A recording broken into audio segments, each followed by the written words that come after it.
Welcome to The Lock Shop with Nielson and Hustler, powered by COOLBET Canada.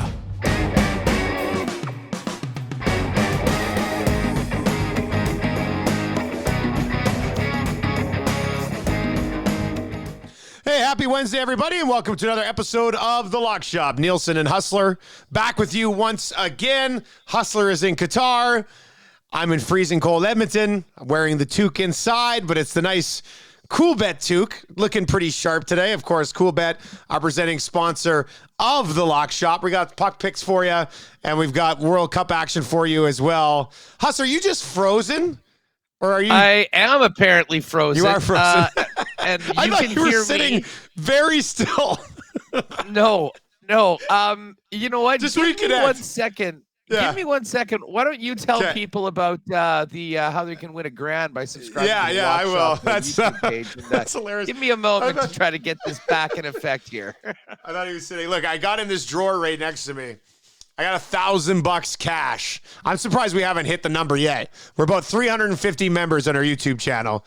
We got $1,000 cash. All you have to do is go to Lock Shop Bets on Twitter, retweet the pinned tweet, and then subscribe to the YouTube channel. The link is in that tweet, and you'll have a 1 in 1,000 shot at $1,000 cash, not gift certificates, not credit, we're not $1,000 cash. All right, so make sure you subscribe today. Like I said, about 350 members on our way to 1,000. There you are.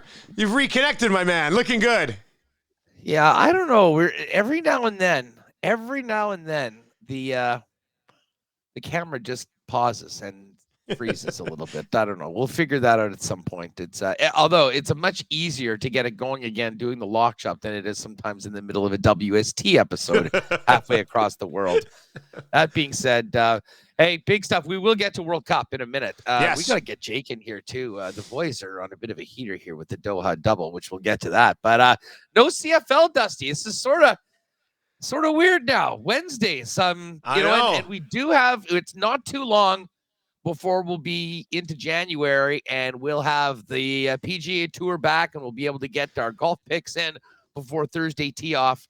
But as I said, still smarting from the Grey Cup loss. However, great week for the Bombers.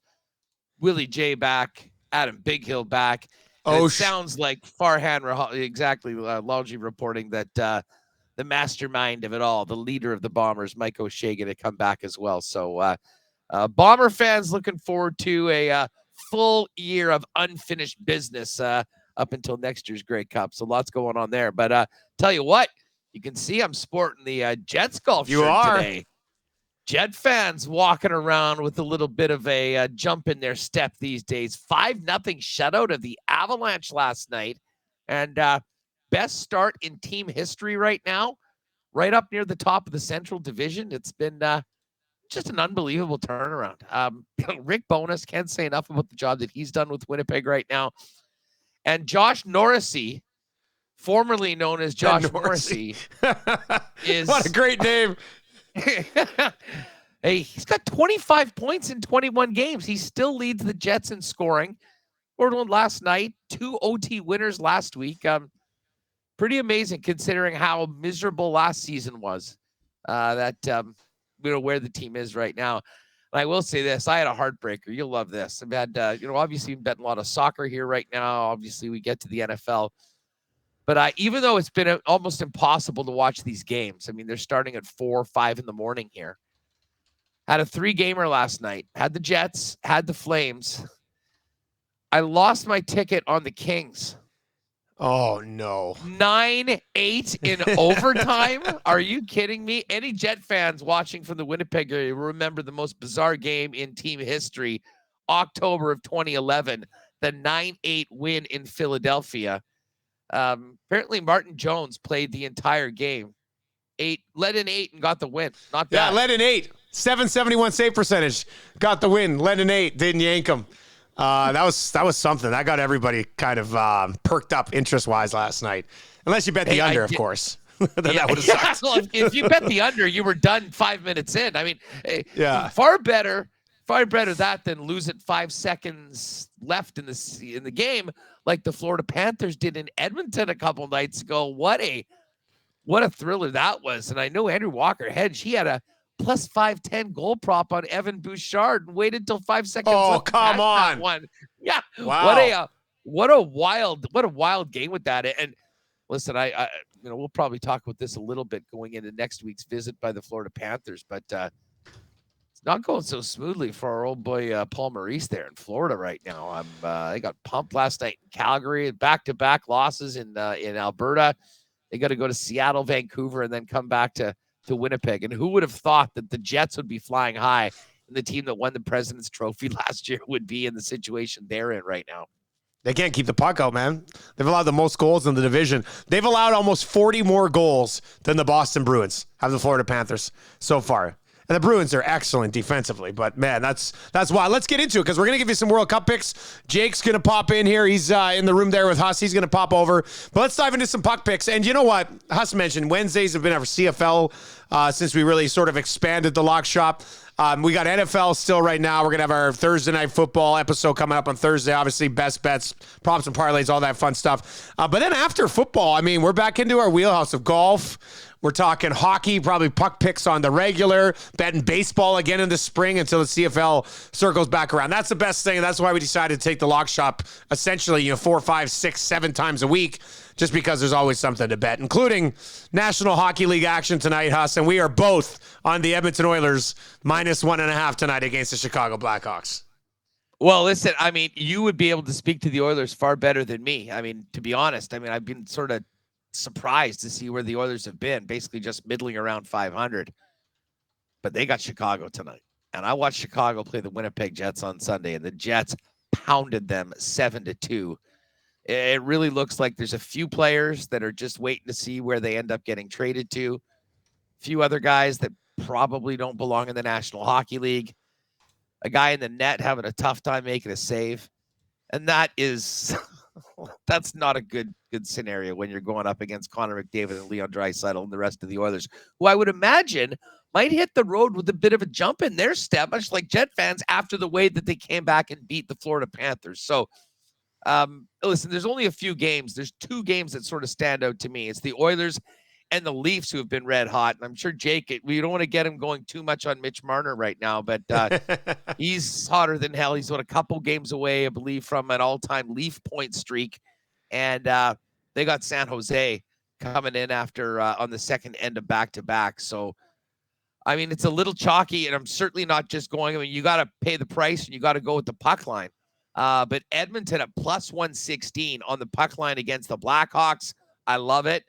And the Leafs at -119, or at least when I bet this earlier today at -115. You put those two together, we got a nice little +298 parlay right now. And been having success with the 2 gamers. When you get greedy and put the third game in, it sometimes ends up crashing and burning like it did last night in a 9-8 game between the LA Kings and the Seattle Kraken. But I think both of these teams are very capable of winning these 2 games running away tonight. So I'm going to hit them both on the puck line, put them together for a parlay that gets us just shy of 3-1. Although when I did make the bet, there's the 10% multiplier. You often get the option at COOLBET. So I've locked that in. So I think the real odds, if you utilize that, are probably more like +330. All right. So there you go. There's an option as well. I'm Oilers are interesting because they've won 2 games in thrilling fashion, right? They come back against the Rangers. Oh, amazing. And then they get the late goal, win in overtime. They haven't actually played consistently well in these last 2 games, but they've scrambled back. This is a game they got to have, and I think they got to win it going away. The Chicago Blackhawks have lost 7 in a row. You laid it out. The guys who we would describe as NHL players who are there, probably just putting in time until they can go somewhere else. There's no reason for the Oilers, and the Oilers don't have Kane. They don't have Yamamoto. They don't have McLeod. Like, they're banged up right now. But there's no reason for the Oilers to not go in there tonight and stomp on the Chicago Blackhawks. I think as a group, they need this game right now, and it sets up a very soft schedule in the month of December as well. They just got, if they can win tonight, they'll be 7-7 in a lackluster November. They'll be 13-10 on the year, and they got 15 games in December against a lot of the lesser competition, especially in the West. So I think if the Oilers can't win tonight by 2 goals, I'll be extremely disappointed in them. I love the fact they're getting at a +116 here against a horrible Chicago Blackhawks team. So I'm on Edmonton -1.5. Chicago is 2-0-2 when they score first. They've only scored first 4 times. Something has to give because the Oilers don't score first very often either. I said on my show today, I said Oilers first goal, that's coming too. So if you want to track that down, but I do think there are some goals scored here. I don't see the Oilers shutting down anybody, to be honest with you. So Edmonton, Chicago, over 6.5, minus 107 if you want to play the total instead of the Oilers at the puck line. And then New York Rangers money line tonight, minus 129, going up against Ottawa Senators team that has not been what we expected them to be this year. Goaltending and defense in general have let them down. If you want to parlay Rangers money line and the Oilers minus 1.5, pretty much the same numbers you, Huss. It's plus 299 right now over at COOLBET. So if you've not yet signed up for an account at COOLBET, use the code LOCKSHOP when you do, all one word, and get in on some of these hockey plays tonight. Yeah, and of course a 100% bonus up to $200 in your first deposit. Don't forget about that using the promo code LOCKSHOP. Listen, I like these ones tonight. I mean, there's not really an underdog or an upset that jumps out. So, I think we got to jump on a couple teams that have a great situation and maybe get some big wins and keep on rolling. And as we'll talk to Jake when he comes in just a second, the Leafs really have been rolling. I believe they have 1 regulation loss in their last 15. And the crazy thing that they've been doing it without half their defense core. Yeah. Justin Holl's playing like 24 minutes a game right now. This is the guy they wanted to run out of town a few months ago. So, they will again. Yeah. Oh, absolutely. That'll come back around. All right. Let's slide into the World Cup and then we'll bring Jake in. Just Huss, here's our plays. Then we'll bring Jake in, get his thoughts on this as well, and obviously talk about the experience you guys have over there so far. Canada, Morocco, first thing of North America, first thing on Thursday morning. You guys will be going to this match, Huss. It's got to be pretty exciting. Oh man, it's really the one thing that really sucks is that they didn't get at least a draw against Belgium, and they absolutely deserve to do that. And if that was the case, they still would be alive when it comes to potentially advancing in the group. But being here, you really get a chance to appreciate the scope of this event, what it means around the world, and frankly, how cool it is that Canada qualified legitimately for it, not just in because they'll be a co-host in 2026. And I think this game tomorrow is going to be, very important for a number of those players to, they're basically already beginning the run to 2026 tomorrow. So I'm not sure exactly how Herdman's going to do the lineup. I know there's been some speculation that maybe they'd play some of the guys that haven't gotten in, but I actually really think that Canada is going to be gunning for a result. And listen, Morocco they've been awesome so far. I mean, if anyone was kind of thinking that this was a team that was sort of the afterthought, I mean, certainly from a Canadian perspective, I think elsewhere around the world, Canada was maybe the afterthought. And unfortunately, with the way they got caved in against the Croatians, maybe that is the case. But winning, they're in here, right? Like winning, they're in. It's huge. Oh, yeah, absolutely. So I like both teams to score, though. I mean, listen, I think Morocco probably will score a goal, and I really do think that Canada is going to be doing everything they can to make Alphonso Davies not the lone goal scorer in Canadian World Cup history. So I love that both teams to score prop right now. You can get a cool bet at minus 111. And listen, I think it's going to be a fun game. There's nothing to hold back from a Canadian perspective. So I think they'll be going for it. And I think Morocco has everything to play for.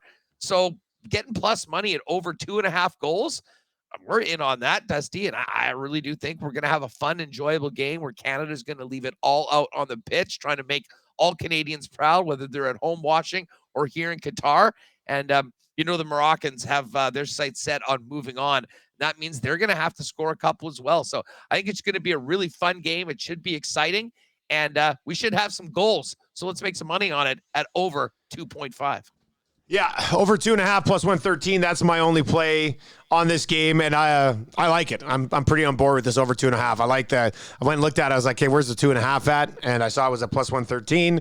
So I think that's a pretty good get for us here in the lock shop. All right, let's bring in Jake Bowen-Moss, who has been in Qatar with us, taking it all in. Young guy in his 20s, living the good life with COOLBET in Qatar, riding with an absolute legend in Huss, and wearing the nice COOLBET hat. Jake, how are you, buddy? Pretty good. I was trying to do a Collingsworth slide there, so. I was gonna say, I don't think that stool is very good for sliding, is it? No, it's pretty planted to the ground here, but I did my best. What's it been like for you so far, buddy? How's it been over there? It's been incredible. The experience has been awesome. Just being able to see some different games too, not just Canada, has been great. We caught Australia, Tunisia, and then yesterday we caught Senegal, and Ecuador, which was amazing. Just the different culture that you see at these stadiums. I mean, they played the drums for the full 90. Like we said full 90. Well, I guess they were playing in the stadium pregame too. They didn't stop playing these drums, and then they had this group dancing, and they danced for the whole time. I would have been covered in sweat. I don't know how many calories they burned, but it was incredible. It was amazing. Well, not to mention the costumes and the outfits that they were wearing. I mean, honestly, Dusty, I think I tweeted this out yesterday. So happy we got the opportunity. And we'd been trying to just buy tickets on the resale site for the games that we didn't have in Canada. You know, yesterday, USA, Iran, England, Wales, incredibly difficult, but we ended up getting Senegal, Uruguay, or Ecuador, I should say. And in retrospect, it was that was the best way to do it. We were able to watch the other games out in the fan area, and obviously back here when we finally got back. But to be able to be there for one of the African teams and the different nature of their fan bases and the cultures was an absolute thrill. And the game delivered too, both for fans as well as people that had the underdog Senegal and the over 2.5 goals. There was some plus money popping last night in that one. And it was crazy because Senegal had to win to get in. Ecuador only had to draw. And, as pumped as everyone was for the Senegalese, too, if you didn't have any skin in the game, man, there were thousands and thousands of people for Ecuador that had traveled halfway across the world that were absolutely stunned after losing a game that all they had to do was draw, where they were a favorite, and their World Cup dreams are over. But it really has been incredible. And I'm sure you would say, next 4 years from now, when this comes to Canada and the United States, people are going to be ready to go. Hopefully Canadians will be ready for what is to come, because it is something else. Yeah, people are definitely in for a wild ride. It's incredible. And I've had the chance to kind of travel around to different spots in Qatar and see all the kind of like the old style Qatar, and then obviously some of the new stuff that they've built for this World Cup. And it's been amazing. So we got some content coming out from COOLBET as well on some of that. All right, so find that on all the COOLBET socials. Oh, he's a big TikTok guy. That makes sense. Lots of dances there, Jakey, or what? No, it's a little bit different. Yeah, I'm not doing the TikTok dances. I'm actually just the same way that Huss is a soccer guy. I'm a TikTok guy. There you go. That's good. So you guys, what's the I know, what are you up, like almost 5 units on the Doha double? What's give me the down and dirty on this here.